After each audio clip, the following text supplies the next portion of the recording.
Assalamualaikum warahmatullahi wabarakatuh. Selamat pagi, siang, sore, malam teman-teman semuanya. Kembali lagi bersama Memento Book Review, channel yang mengulas buku-buku berkualitas serta segala hal tentang perbukuan dan kepenulisan. Kali ini saya akan membahas novel berjudul Para Pelacurku Yang Sendu, karya Gabriel Garcia Marquez, seorang pemenang Nobel Sastra tahun 1982 dari Kolombia. Judul novel ini saja sudah sangat menarik ya, tapi ternyata novel ini mengandung kisah yang sangat bermakna tentang cinta tanpa kata. Tanpa berlama-lama lagi, mari kita kupas bukunya yuk.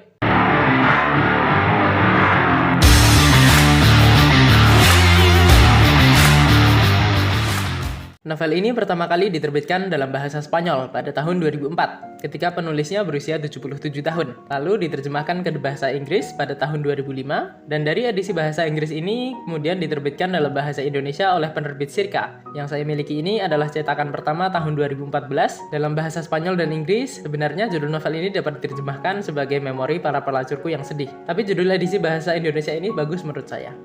Saya pernah menyinggung sedikit novel ini ketika membahas novel Maut di Venesia, karya Thomas Mann.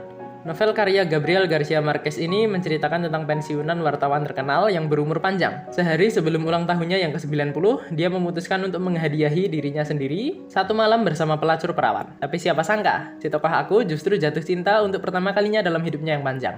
Tidak jadi melakukan perbuatan terlarang itu, si tokoh aku justru hidup bersama dengan si gadis dalam imajinasinya sendiri. Gadis itu sendiri bukanlah pelacur penuh waktu. Pekerjaan utamanya adalah menjahit kancing seharian.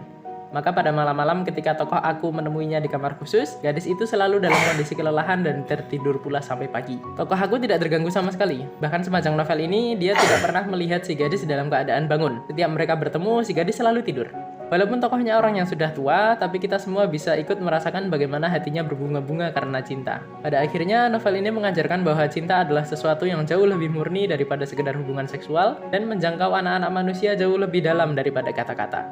Gaya bahasa dalam novel ini mudah diikuti. Dalam menceritakan kejadian demi kejadian, Gabriel Garcia Marquez tidak menggunakan kata-kata yang berbunga-bunga. Hanya sekali-kali saja ketika menjelaskan perasaan tokoh, bahasanya sedikit melambung, tapi tidak banyak yang seperti itu.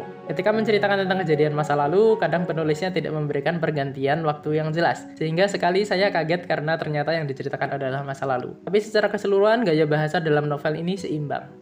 Sudut pandang novel ini menggunakan sudut pandang orang pertama, dan sudut pandang ini berguna sekali untuk kita memahami pikiran-pikiran si tokoh utama. Meski begitu, Gabriel Garcia Marquez tidak menceritakan segalanya tentang pikiran dan perasaan tokoh. Kadang hal itu disajikan dengan tindakan yang membuat novel ini menjadi unik. Contohnya ketika anjing yang sudah tua milik tokoh utama dibawa ke dokter hewan untuk euthanasia atau suntik mati, si tokoh utama marah dan melarang. Di situ tidak dijelaskan secara gamblang bahwa tokoh aku merasakan penderitaan si anjing karena dia juga sudah tua. Tapi pembaca bisa menduga demikian. Penokohan dalam buku ini disajikan dengan dua cara, cerita dari tokoh utama dan tindakan tokoh. Yang menarik adalah penokohan si gadis perawan, karena hanya dari imajinasi tokoh utama kita baru bisa tahu bagaimana kepribadian si gadis perawan. Dan kita sebenarnya tidak akan tahu bagaimana kepribadian gadis itu yang asli, lain dari yang dibayangkan tokoh utama. Kelebihan buku ini menurut saya terletak pada ceritanya yang unik dan segar. Bagaimana bisa orang jatuh cinta pada orang yang belum diajaknya bicara, atau bahkan belum pernah dia temui dalam keadaan bangun? Jika ada, cinta seperti apakah itu? Novel ini juga tidak terlalu panjang sehingga enak sekali diikuti. Sedikit kredit untuk penerbit, saya senang karena di bagian belakang buku ini diberikan terjemahan naskah pidato Gabriel Garcia Marquez ketika beliau menerima penghargaan Nobel Sastra tahun 1982 yang berjudul The Solitude of Latin America. Kekurangan buku ini adalah pada temanya yang meskipun bisa diaplikasikan dalam pengalaman semua orang, tapi tidak sepenuhnya universal. Saya pribadi menganggap buku ini bukan untuk anak di bawah umur, karena kurangnya universalitas cerita dalam buku ini. Tentu hal itu bukan menjadi masalah yang berarti karena pembaca bisa memilih buku apa yang ingin mereka baca.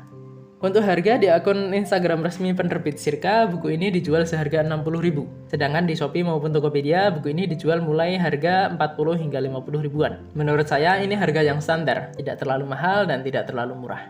Kesimpulannya, novel ini tidak akan saya rekomendasikan untuk anak di bawah umur karena temanya yang kurang universal, tapi cocok untuk kalian pecinta sastra maupun untuk yang menyukai kisah cinta yang tidak biasa. Saya pribadi tidak akan menganggap ini buku terbaik Gabriel Garcia Marquez, karena puncak kejayaan beliau adalah masa novel 100 Years of Solitude yang membuatnya memenangkan Nobel Sastra. Mungkin itulah kenapa pidato penerimaan beliau pun berjudul Solitude of Latin America. Jika ingin membaca buku karya beliau yang agak baru, Gramedia baru menerbitkan buku beliau yang lain bulan Februari kemarin tahun 2021 berjudul Love in the Time of Cholera. Tak terasa kita sudah sampai di penghujung review. Terima kasih sudah menonton sampai akhir. Jika ada kritik, saran, maupun request buku yang ingin saya ulas, silahkan komen di bawah. Kita ketemu di review buku berikutnya. Salam literasi. Wassalamualaikum warahmatullahi wabarakatuh.